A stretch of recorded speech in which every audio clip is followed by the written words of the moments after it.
আমার সালাম নেবেন, আসসালামু আলাইকুম। আজকে আমরা যে কারণে এই ২ নম্বর ওয়ার্ডে নির্বাচনে কর্মী সভায় একত্রিত হয়েছি, আপনারা শুনেছেন যে আমাদের যে কয়েক ভাই বক্তব্য দিয়েছে। ১৭ বছর এই দেশে কোনো গণতন্ত্র ছিল না, কোনো বাক স্বাধীনতা ছিল না, কোনো ভোটের অধিকার ছিল না। আমাদের ভারপ্রাপ্ত চেয়ারম্যান তারেক ভাই দীর্ঘ ১৭ বছর লড়াই সংগ্রাম করে তৃণমূলকে সঙ্গে নিয়ে, ছাত্র জনতাকে সঙ্গে নিয়ে জুলাই আগস্টে একটি গণঅভ্যুত্থান হয়েছে। সেই গণঅভ্যুত্থানের মাধ্যমে ফ্যাসিস্ট জুলুমবাজ সরকার, মাফিয়া সরকার, লুটেরা সরকার, ভোটার বিহীন সরকার শেখ হাসিনার পতন হয়েছে। সেই পতনের পর আমাদের ভারপ্রাপ্ত চেয়ারম্যান তারেক ভাই বিগত দিনে যে তার আন্দোলন ছিল, সেই আন্দোলনটা কি ছিল? ভোটের অধিকার, মানুষের বাঁচার অধিকার। সেই দাবি ইনশাল্লাহ আমাদের পূরণ হয়েছে। একটি অন্তর্বর্তীকালীন সরকার দায়িত্ব নিয়েছে।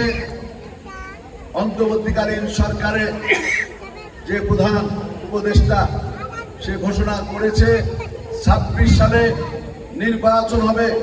সেই নির্বাচনে সমমনা দল সহ বিএনপি সেই নির্বাচনে অংশগ্রহণ করবে। আপনাদের কাছে অনুরোধ থাকবে যে বিগত দিনে একটি ফ্যাসিস্ট সরকার ছিল। ১৭ বছর এই দেশে কোনো মানুষ নির্বাচনে অংশগ্রহণ করতে পারে নাই, কোনো ভোট দিতে পারে নাই।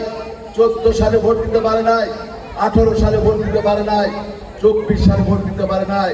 এখানে আমার শ্রদ্ধেয় নেতৃবৃন্দ মা বোনেরা আছে, তারা কিন্তু ভোট কেন্দ্রে যায় নাই। এবং আমাদের ছাত্র সমাজ, যারা যুবক সমাজ, যারা নতুন ভোটার, তারাও ভোট দিতে পারে নাই।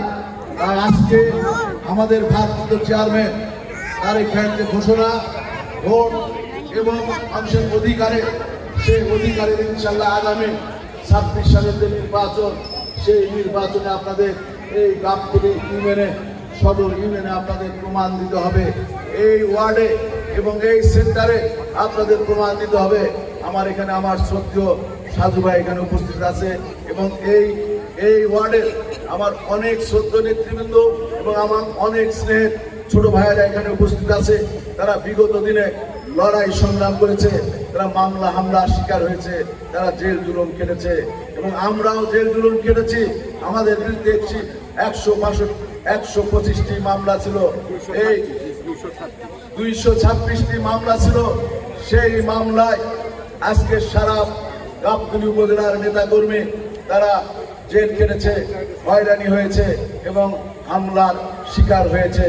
এবং বাড়ি ঘরে কোনো নেতা কর্মী ঘুমাতে পারে নাই, তারা আড়া জঙ্গলে ঘুমাইছে। তারা কোনো বাড়িতে থাকতে পারে নাই, কেউ দোকানদারি করতে পারে নাই। তারা মাঠে ঘাটে আশ্রয় নিয়েছিল।